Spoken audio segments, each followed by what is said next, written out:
Ce qui est génial effectivement avec Thérèse, c'est que sa vie a beau avoir été assez courte, voire très brève, puisqu'elle est morte à 24 ans, elle regorge d'anecdotes fantastiques. Vous m'avez mis au défi de citer 3 choses que personne ne sait. Je pense que c'est impossible, parce qu'il y a quand même des spécialistes de Thérèse de Lisieux en ce bas monde, mais je vais citer 3 choses très méconnues, je pense. J'aurais pu en citer des centaines, hein, mais voilà ce que j'essaye de faire un petit peu dans mon livre. Mais alors, 3.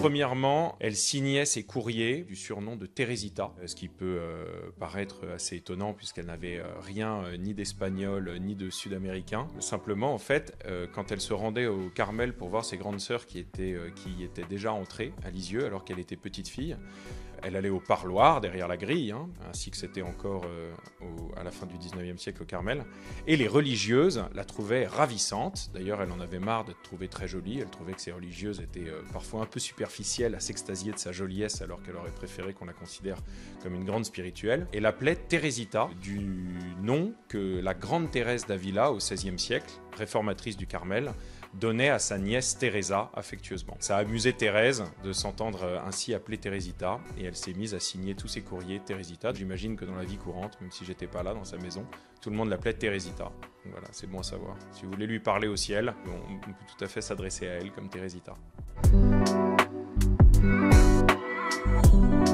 Une deuxième anecdote méconnue, c'est que Sainte Thérèse de Lisieux, on dit souvent, elle n'a jamais quitté son Carmel, mais il faut savoir qu'avant d'entrer au Carmel, elle est quand même sortie de Normandie à quelques reprises, et en particulier à l'occasion de son célèbre pèlerinage à Rome à la fin de l'automne 1887. Et sur le chemin de Rome et au retour, elle s'arrête à Nice, sur la Côte d'Azur. Thérèse de Lisieux a eu son moment Côte d'Azur, Riviera. Elle est même descendue avec sa famille dans un hôtel sur la promenade des Anglais, devant les palmiers et la mer, où quelques années plus tard descendront à leur tour le grand dramaturge russe Anton Tchekhov, qui était également de passage dans la région, et puis quelques années plus tard encore, dans les années 10, Henri Matisse, donc le grand peintre fauve. C'est assez amusant de se dire qu'au même endroit sur la promenade des Anglais, sur la Côte d'Azur, ont séjourné 2 génies français, Thérèse de Lisieux et Henri Matisse, et un génie russe, Anton Tchekhov. Et à la même époque, fait incroyable, le grand philosophe allemand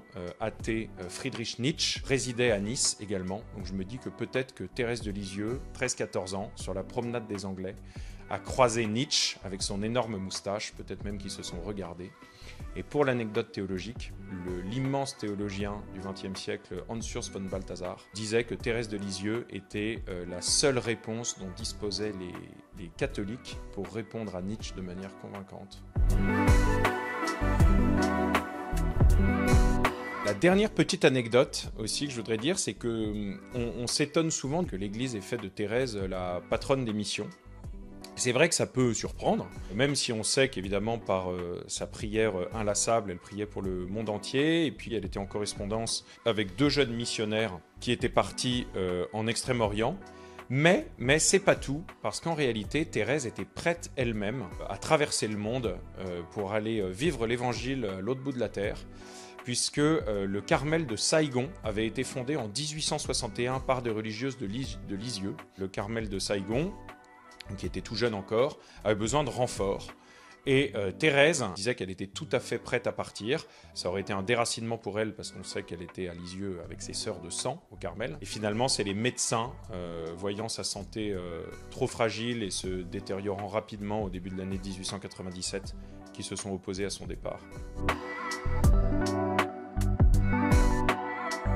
Une petite 4e pour la route, c'est que Thérèse était une mascotte chez les soldats de la Première Guerre mondiale, donc bien avant sa canonisation, mais même sa béatification, puisque comme vous le savez tous, elle a été béatifiée en 1923. Et donc dès la Première Guerre mondiale, les poilus français se tournent vers elle, preuve qu'elle était une guerrière, la prie, lui demande le courage dans l'épreuve, la lumière au bout de la nuit, et puis la force pour mener le bon combat.